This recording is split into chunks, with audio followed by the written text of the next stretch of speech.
ఈ రోజు విజయవాడ ధర్నాలో రైతుకు గిట్టుబాటు ధర మరియు కౌలు రైతుకు చట్టబద్ధ హక్కులు ఇవ్వాలి అని, వ్యవసాయాన్ని కాపాడి రైతును ఆదుకోవాలి అని విజయవాడ ధర్నాలో రైతు సంఘం నాయకులు భారీ ఎత్తున తరలి రావడం జరిగింది. ఈ సందర్భంగా రైతు సంఘం రాష్ట్ర అధ్యక్షులు మరియు భారత కమ్యూనిస్టు పార్టీ సిపిఐ రాష్ట్ర కార్యదర్శి కామ్రేడ్ గుజ్జుల ఈశ్వరయ్య కూటమి ప్రభుత్వాన్ని ఉద్దేశించి మాట్లాడుతున్నటువంటి దృశ్యం. ఈ కార్యక్రమంలో తిరుపతి జిల్లా రైల్వే కోడూరు నియోజకవర్గం నుండి భారత communist party CPI railway Koduru నియోజకవర్గ కార్యదర్శి జ్యోతి చిన్నయ్య, రైల్వే కోడూరు మండల పార్టీ కార్యదర్శి దార్ల రాజశేఖర్, డిహెచ్పిఎస్ రైల్వే కోడూరు నియోజకవర్గ కార్యదర్శి కటారి గోపాల్, తలారి కన్నయ్య, కటారి ప్రేమ్ కుమార్, తిరుపతి జిల్లా రైతులు, 28 రాష్ట్రాల నుండి రైతులు భారీ ఎత్తున తరలివచ్చి ధర్నా కార్యక్రమం జయప్రదం చేయడం జరిగింది. ఆంధ్రప్రదేశ్ రైతు సంఘం, ఆంధ్రప్రదేశ్ రైతు సంఘం, జయప్రదం చేయండి మహాధర్నా కార్యక్రమాన్ని, జయప్రదం చేయండి. సోదరులారా, ఈరోజు ఆంధ్రప్రదేశ్ రైతు సంఘం, ఆంధ్రప్రదేశ్ కౌలు రైతు సంఘం ఆధ్వర్యంలో రాష్ట్ర వ్యాప్తంగా రైతులు, కౌలు రైతులు విజయవాడ ధర్నా చౌక్ చేరుకున్నారు, ఇంకా చేరుకుంటున్నారు. ఈ లోపల మన ధర్నా సంబంధించినటువంటి అనేక అంశాలని మన నాయకులు ప్రస్తావిస్తారు, మాట్లాడతారు. మన రైతు సంఘం, కౌలు సంఘం నాయకులే కాకుండా ఇతర ప్రజా సంఘాల నాయకులు కూడా పెద్ద ఎత్తున సంఘీభావం తెలియజేయడానికి, మద్దతు తెలియజేయడానికి కూడా హాజరయ్యారు. అంతేకాకుండా మన ప్రజాతంత్ర పార్టీలు కూడా హాజరయ్యారు. ఈ నేపథ్యంలో మన ధర్నాని, మా ఆందోళనని చాలా ప్రశాంతవంతంగా నిర్వహించుకొని ప్రభుత్వ గుండెలు అదిరేటట్టు కూడా మన స్లోగన్స్ ఉండాల్సినటువంటి అవసరం ఉన్నది. దాన్ని దృష్టిలో పెట్టుకుని ప్రతి ఒక్కళ్ళు నినాదంలో భాగస్వామ్యం కావాలని చెప్పేసి కోరుకుంటా ఉన్నాం. ఇందులో దాదాపు 25 అంశాలని రాష్ట్ర ప్రభుత్వం దృష్టికి తీసుకెళ్లాలని చెప్పేసి అనుకోవడం జరిగింది. 2 లక్షల రూపాయల వరకు మన రాష్ట్రంలో అప్పుల్లో ఉన్నటువంటి రైతులను ఆదుకోవడానికి రుణమాఫీ చేయాల్సి ఉంటుంది. మనం ఒక 25 స్లోగన్ చేస్తాం, మీరు పెద్ద ఎత్తున నిర్వహించవలసి పోతా ఉన్నాం. తెలంగాణ మాదిరిగా మన రాష్ట్రంలో 2 లక్షల రూపాయల వరకు రుణమాఫీ, రుణమాఫీ, రుణమాఫీ, పంట రుణాలు మాఫీ, స్వామినాథన్ సిఫార్సు ప్రకారం మద్దతు ధరలు, ఎరువులు, పురుగు మందుల విత్తనాల ధరలు, ఎరువులు, పురుగు మందుల విత్తనాల ధరలు, ఎరువులు, పురుగు మందుల ధరలు, ఎరువులు, పురుగు మందుల ధరలు, రుణమాఫీ, రుణమాఫీ, రుణమాఫీ, మద్దతు ధరలు, అన్ని పంటలకు మద్దతు ధరలు, స్కేల్ ఆఫ్ ఫైనాన్స్ ప్రకారం పంట రుణాలు, స్కేల్ ఆఫ్ ఫైనాన్స్ ప్రకారం రైతులకి పంట రుణాలు, స్కేల్ ఆఫ్ ఫైనాన్స్ ప్రకారం పంట రుణాలు, కౌలు రైతులకి గుర్తింపు కార్డులు, పంట రుణాలు, గుర్తింపు కార్డులు, పంట రుణాలు, రాయలసీమ ప్రాంతాల్లో చీని, బత్తాయి నష్టపోయిన రైతులకి ఎకరానికి 5 లక్షల రూపాయలు, 5 లక్షల రూపాయలు, 5 లక్షల రూపాయలు. ఉద్యానవన పంటలు దెబ్బతిని నష్టపోయిన రైతులకి ఎకరానికి 5 లక్షలు, 5 లక్షలు. మొదటి ఏడాది అన్నదాత సుఖీభావ పథకం కింద ఇవ్వాల్సిన 10,000 కోట్లు, గత బకాయి 10,000 కోట్లు, ఇన్పుట్ సబ్సిడీ 1,200 కోట్లు, ఇన్పుట్ సబ్సిడీ,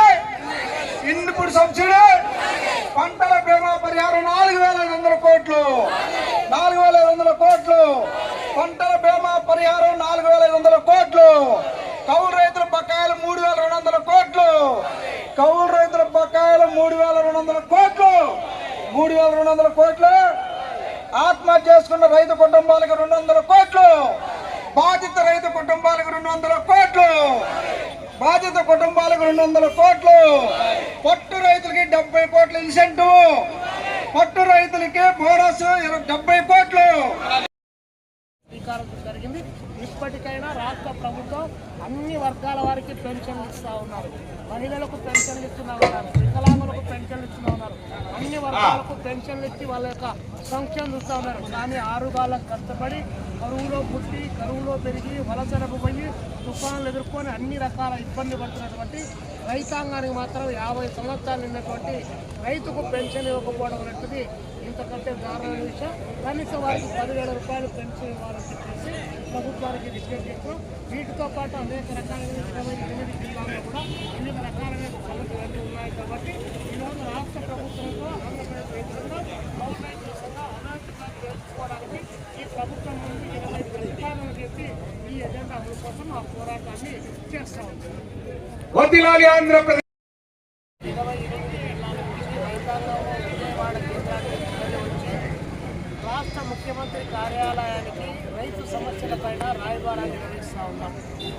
రాష్ట్ర ముఖ్యమంత్రి చంద్రబాబు నాయుడు గారు అధికారంలోకి వచ్చేటువంటి సందర్భంలో ఆయన రైతాంగానికి సంబంధించి చాలా పెద్ద ఎత్తున వాగ్దానం చేశారు.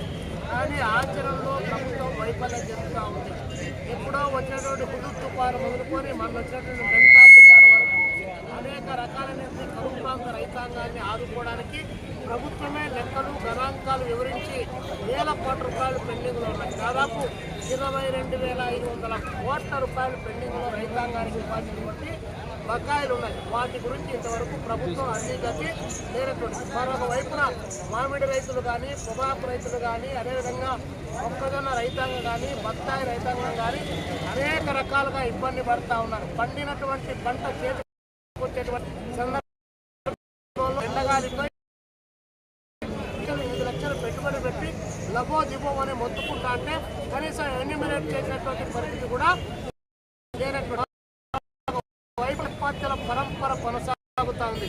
ఈ 12 సంవత్సరాల కాలంలో దాదాపు దేశవ్యాప్తంగా 1,42,000 మంది రైతాంగం ఆత్మహత్య, రోజుకొచ్చేసి 31 మంది రైతు ఆత్మహత్య చేసుకున్నారు. ఈ రాష్ట్రంలో రైతు ఆత్మహత్యకు గురైతే 7 లక్షల రూపాయలు వారికి ఇచ్చేటువంటి ఉన్నటువంటి పరిస్థితి.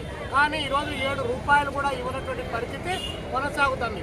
ఈ కూటమి ప్రభుత్వం అధికారంలోకి వచ్చినటువంటి ఈ 22 మాసాల కాలంలో దాదాపు 151 మంది రైతులు ఆత్మహత్య చేసుకున్నారు.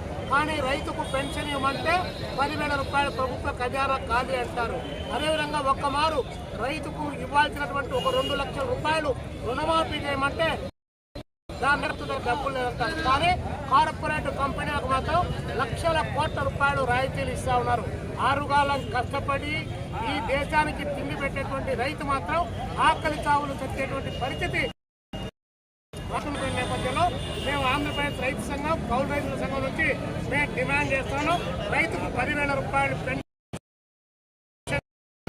సుఖీభవ 50,000కు పెంచాలి. 2 లక్షల లోపు రుణాలు డిమాండ్ పైన, అదేవిధంగా పంటల గిట్టుబాటు ధర పైన ఈరోజు ఆందోళన కార్యక్రమం చేస్తున్నాం. రాష్ట్ర ప్రభుత్వం మేము అడుగుతా ఉంటే మేము ప్రభుత్వానికి లేఖలు రాస్తున్నామని చెప్తున్నారు. మీరు లేఖలు రాసి, మేము లేఖలు రాసి, రైతులు లేఖల మీద లేఖలు రాస్తే ఇంకా ఎవరు అంట. కాబట్టి అధికారంలో ఉన్నటువంటి మీరు దీనిపైన నిర్దిష్టమైనటువంటి చర్యలు తీసుకోవాలని చెప్పేసి ఈరోజు సీఎం క్యాంప్ కార్యాలయానికి ఈ రాయబారాన్ని నిర్వహిస్తున్నాం. ఈ ప్రభుత్వం తక్షణం స్పందించి మేము పెట్టినటువంటి 25 డిమాండ్లను పరిష్కరించాలని చెప్పేసి రైతు సంఘంగా మేము ప్రభుత్వానికి విజ్ఞప్తి చేస్తాం. వర్ధిల్లాలి ఆంధ్రప్రదేశ్ రైతు సంఘం. ఇవాళ రైతాంగాన్ని కాపాడుకోవడానికి యావత్తు సమాజం మొత్తం, యావత్తు రాష్ట్రం మొత్తం